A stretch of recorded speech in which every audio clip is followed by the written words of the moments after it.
Charles Lindberg, born February 4, 1902, died August 26, 1974.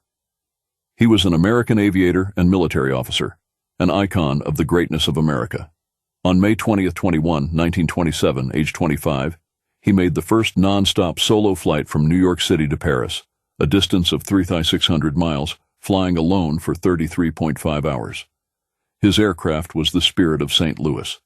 It became known as one of the most consequential flights in history and ushered in a new era of air transportation between parts of the globe. The following essay was written by Mr. Lindberg in 1939, 2 years before the entry of the United States into World War II. He was a member of the America First organization. The intent of the organization was to keep America out of foreign wars, and was supported by about half the American population. This organization was hated by many prominent men in America because they wanted America in the war against Germany, because Germany was deporting all Jews, and those that would not leave voluntarily were arrested and put in slave labor camps. America was, and is today, center of world Jewry, and these men of great power wanted to punish Hitler for taking such bold actions against what was called the Jewish problem, and against God's chosen people. There are several books written in the past couple of decades that tell of FDR having 2 weeks of foreknowledge of the Pearl Harbor bombing. About 1935, the Brits stole a German decoder from Japan, and they knew of everything that was going to happen in World War II before Germany did it. Japan notified Germany of what was about to take place, and what caused the Pearl Harbor bombing was that the United States had embargoed Japan from getting food goods into that nation, starting about 1939. This began in 1939, U.S. entered in 1941, the war ended in 1945. With the voice of Charles Lindberg against war, clearly America never would have entered World War II without the embargo and without the bombing of Pearl Harbor. Estimates of the total number of people killed during World War II range from 35 to 60 million. The conflict resulted in 70 to 85 million fatalities, with more than half being civilians. Almost all these deaths and fatalities were white people.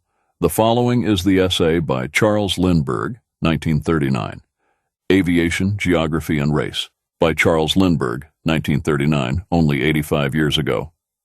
Aviation has struck a delicately balanced world, a world where stability was already giving way to the pressure of new dynamic forces, a world dominated by a mechanical, materialist, Western European civilization.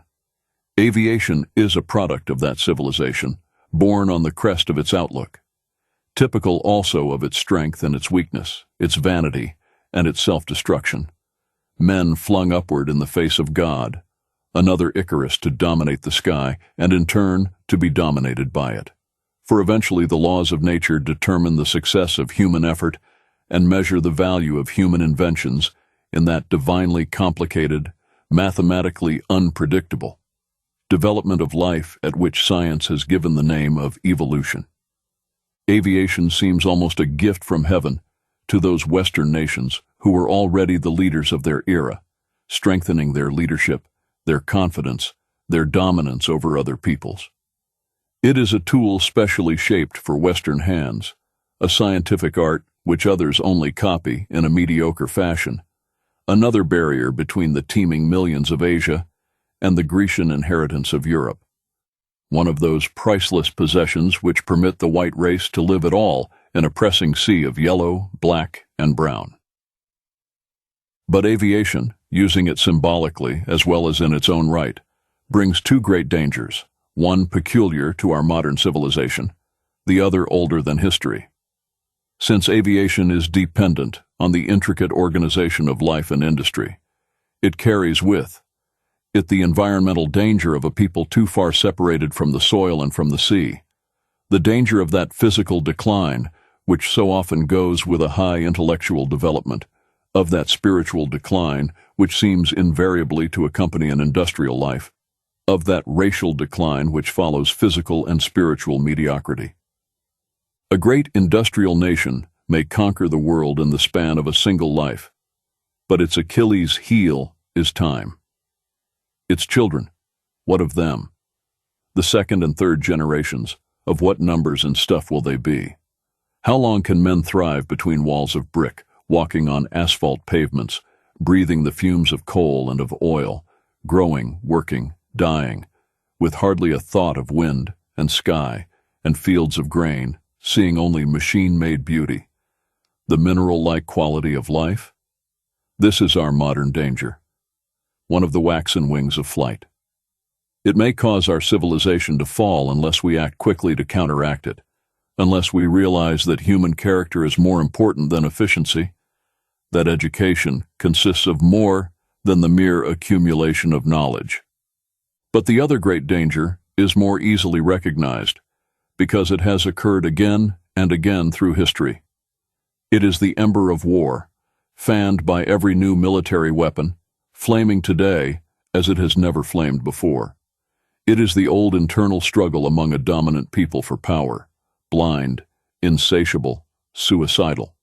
Western nations are again at war, a war likely to be more prostrating than any in the past, a war in which the white race is bound to lose and the others bound to gain, a war which may easily lead our civilization through more dark ages if it survives at all. In this war, aviation is as important a factor as it has been a cause due to its effect on the balance of strength between nations, a factor because of the destruction and death it hurls on earth and sea. Air power is new to all our countries. It brings advantages to some and weakens others. It calls for readjustment everywhere. If only there were some way to measure the changing character of men, some yardstick to reapportion influence among the nations, some way to demonstrate in peace the strength of arms in war.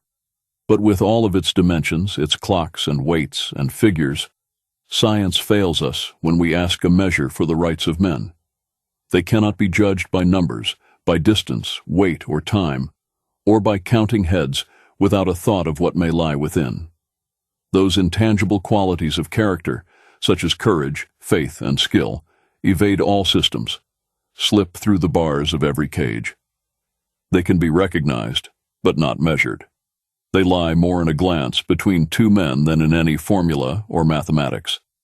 They form the unseen strength of an army, the genius of a people. Likewise, in judging aviation, in its effect on modern nations, no satisfactory measurement of strength exists. It is bound to geography, environment, and racial character so closely that an attempt to judge by numbers would be like counting Greeks at marathon. What advantages will they gain? What new influence can they exert? To judge this, one must look not only at their aviation, but at them, at the geography of their country, at their problems of existence, at their habits of life. Mountains, coastlines, great distances, ground fortifications, all those safeguards of past generations, lose their old significance as man takes to his wings. The English Channel, the snow-capped Alps, the expanses of Russia are now looked on from a different height. The forces of Hannibal, Drake, and Napoleon moved at best with the horse's gallop or the speed of wind on sail. Now, aviation brings a new concept of time and distance to the affairs of men. It demands adaptability to change, places a premium on quickness of thought and speed of action. Military strength has become more dynamic and less tangible.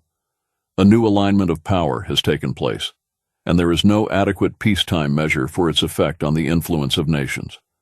There seems no way to agree on the rights it brings to some and takes from others. The rights of men within a nation are readjusted in each generation by laws of inheritance. Land changes hands as decades pass. Fortunes are taxed from one generation to the next. Ownership is no more permanent than life. But among nations themselves there is no similar provision to reward virility and penalize decay, no way to reapportion the world's wealth as tides of human character ebb and flow, except by the strength of armies. In the last analysis, military strength is measurable only by its own expenditure, by the prostration of one contender while the other can still stagger on the field. And all about the wolves of lesser stature abide their time to spring on both the warriors. We, the heirs of European culture, are on the verge of a disastrous war, a war within our own family of nations, a war which will reduce the strength and destroy the treasures of the white race, a war which may even lead to the end of our civilization. And while we stand poised for battle, Oriental guns are turning westward, Asia presses towards us on the Russian border, all foreign races stir restlessly. It is time to turn from our quarrels and to build our white ramparts again. This alliance with foreign races means nothing but death to us. It is our turn to guard our heritage from Asian and Arab and African before we become engulfed in a limitless foreign sea. Our civilization depends on a united strength among ourselves, on strength too great for foreign Annies to challenge, on a Western wall of race and arms which can hold back either a Genghis Khan or the infiltration of inferior blood, on an English fleet, a German air force, a French army, an American nation, standing together as guardians of our common heritage, sharing strength, dividing influence. Our civilization depends on peace among Western nations, and therefore on united strength. For peace is a virgin who dare not show her face without strength, her father, for protection. We can have peace and security only so long as we band together to preserve that most priceless possession, our inheritance of European blood, only so long as we guard ourselves against attack by foreign armies and dilution by foreign races. We need peace to let our best men live, to work out those more subtle but equally dangerous problems brought by this new environment in which we dwell, to give us time to turn this materialistic trend, to stop prostrating ourselves before this modern idol of mechanical efficiency, to find means of combining freedom, spirit, and beauty with industrial life, a peace which will bring character, strength, and security back to Western peoples. With all the world around our borders, let us not commit racial suicide by internal conflict. We must learn from Athens and Sparta before all of Greece is lost. Charles Lindberg.